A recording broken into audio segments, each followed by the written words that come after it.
Hi everybody, welcome back. We are here with another accuracy test video. Today we are excited for the new Garmin R50. We're going to be doing 20 shots each with the driver, 6-iron and pitching wedge. And we're going to compare the carry distance from the launch monitor compared to the carry distance that we're measuring here in real life and see how they compare. We are here today at our new testing range. This is right next to our Carlos Place headquarters. So hopefully this will be our new permanent location for this. Like our other accuracy tests, there's going to be outside variables affecting our real life readings. As you can probably see here, this is a much flatter range, so that'll be good for getting some good distances. But one thing we can't change is the wind, and it is very windy out here today. It's been gusting, it's been calming down quite a bit, so we've seen some variability there. So that will come into play as we're looking at the numbers from our launch monitor compared to what Mike's measuring out in the field. Let's get into it, and we'll start off with the driver. All right, we got the thumbs up. Let's do this.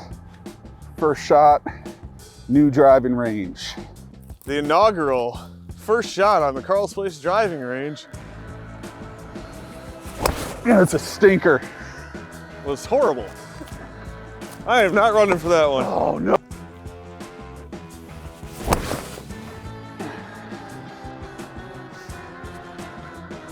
So that one said 174, and Mike telling me 173. That is pretty dang good start for the R50. Why do I feel like we're gonna walk out of here with 0 golf balls?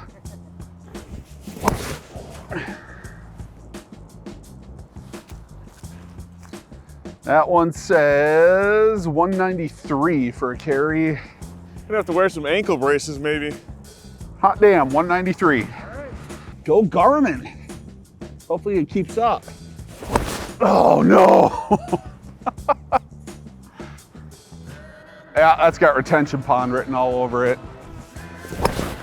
There we go, that's pretty dang good. 204 from the launch monitor. You can tell I haven't done this in a while. I'm kind of out of breath already. 202 from Mike.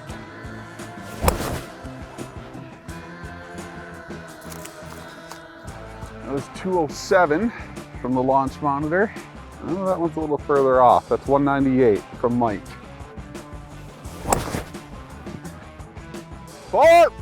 Ah, you got it. That one is 190. That one is 187 to Mike. Seems like it's picking up the direction that the shot is going fairly well. Oh no. Oh. Oh. That one only gave me a 161.7, huh? 167 to Mike. All right, so we just got done with the driver. Looking at the data, there's a couple of outliers that we had there. One that was off by 34 yards, one that was off by 27, a few that weren't great, one that was like 16 yards, 112. But otherwise, besides those few shots, I mean, most of them were within actual measured distance that we got. So our average yardage difference is 6.9 yards. The average percentage that we were off was about 3.4, a little more than 3.4%, so not bad. One thing we noticed is that when we were hitting, if I hit a shot that was higher, especially when that wind was blowing, we were noticing that the yardages were off a little more, so that wind definitely is coming into play when we're doing our tests here.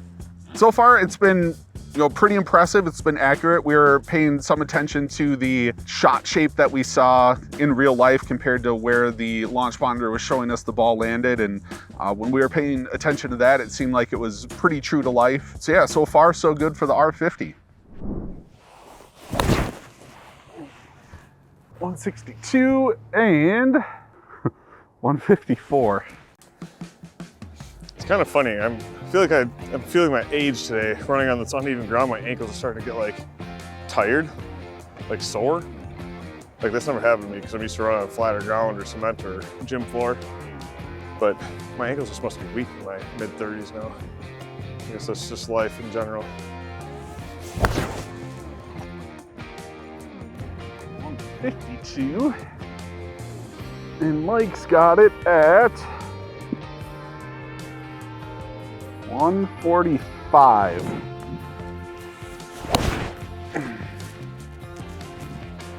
Oh, geez, he smashed that way left. It's so weird. I usually never go left. Oh! Oh! And I think Mike's hurt. We're good, we're good. Uh-oh. Survived that one. All right, 167, and there we go, 158. Hey, Tim, let's try to aim that way. All right, don't suck at golf. He says as he sucks at golf. 153. Not sure if you could see on camera, but Tim almost just hit a couple birds. Just innocent birds over here is probably the closest he's gonna get to a birdie anyway, so. 142. Shit. 67.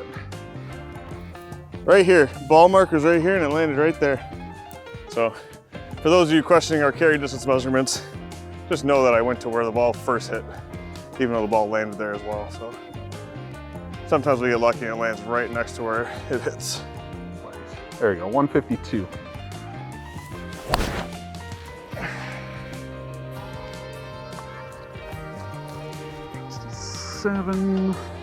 Bring them out, bring them out, bring them out, bring them out. 164 to Mike.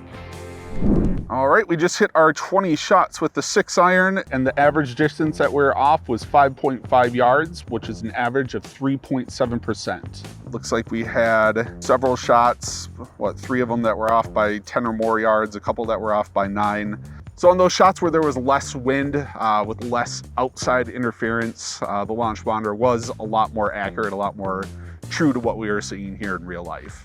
Overall impressions with the 6-iron, again, pretty accurate. We are impressed with the direction the shot was going compared to what we were seeing in real life. So yeah, overall, so far the R50 is holding up, and can't wait to see what the pitching wedge shows us. All right, pitching wedge, let me switch this over.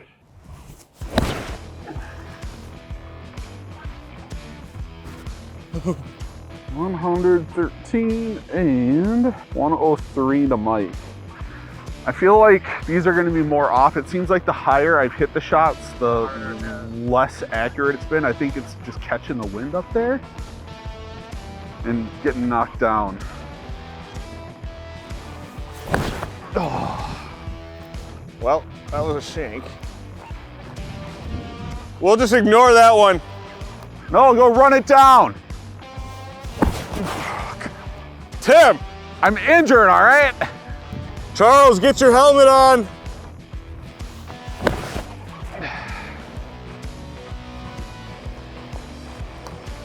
$87. Beautiful. I'll give Tim a little bit of a break, a little bit of benefit of the doubt, because he did have a finger surgery or something last year and still recovering fully from that. So getting some real swings in is probably a little new for him. Oh my God. That was another really bad shot. There we go. 112 and 103. All right, just hit it to me every time, please. That's not to me. 102. 107. All right. Yeah, those crappier lower hit shots are definitely more accurate.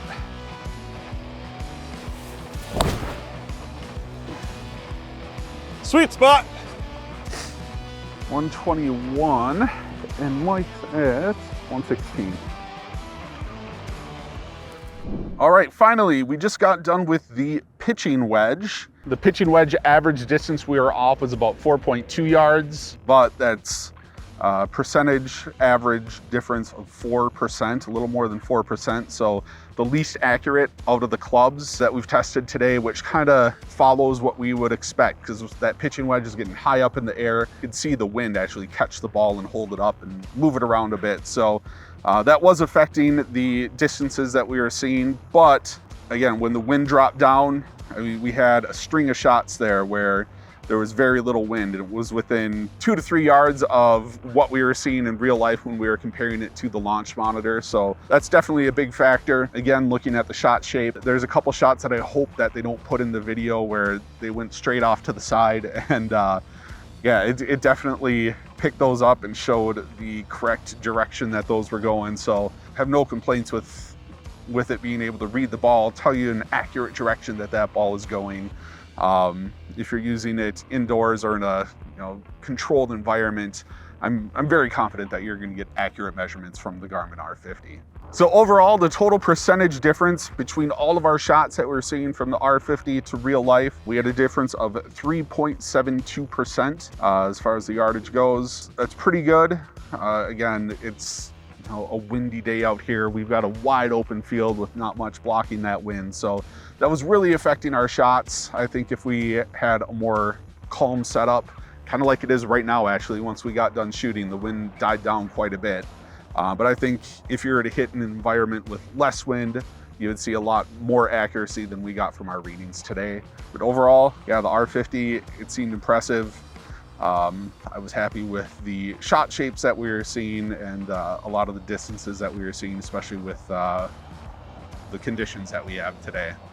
So our impression as far as the R50 itself, like you said, it did a good job. The launch monitor, it's a really sunny day out here. There's hardly any clouds in the sky. That made it really hard to read. The screen, it gave off a lot of glare.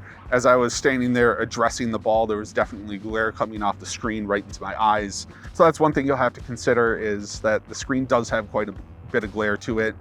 Also, as we were shooting, I hit my last shot and literally hit the last shot. About 5 seconds later, we ran out of battery life. One thing that may have affected that is, it's a cold day out today, so that can potentially drain the battery a little faster. We also had it hooked up to an external monitor to be able to try to do some screen recording, which can affect the battery life as well. So if you don't have those things going on, you might get a little more use out of it. All right, so that is all for our R50 testing today. We hope you enjoyed it. If there's any questions, please let us know in the comments below. Or if there's any other launch monitors you want to see us test, please comment, let us know, and we'd be happy to try to check that out. As always, like and subscribe, and we will see you in the next one. I should go steal a hard hat from the construction workers just to use out here because Tim's so wildly inaccurate.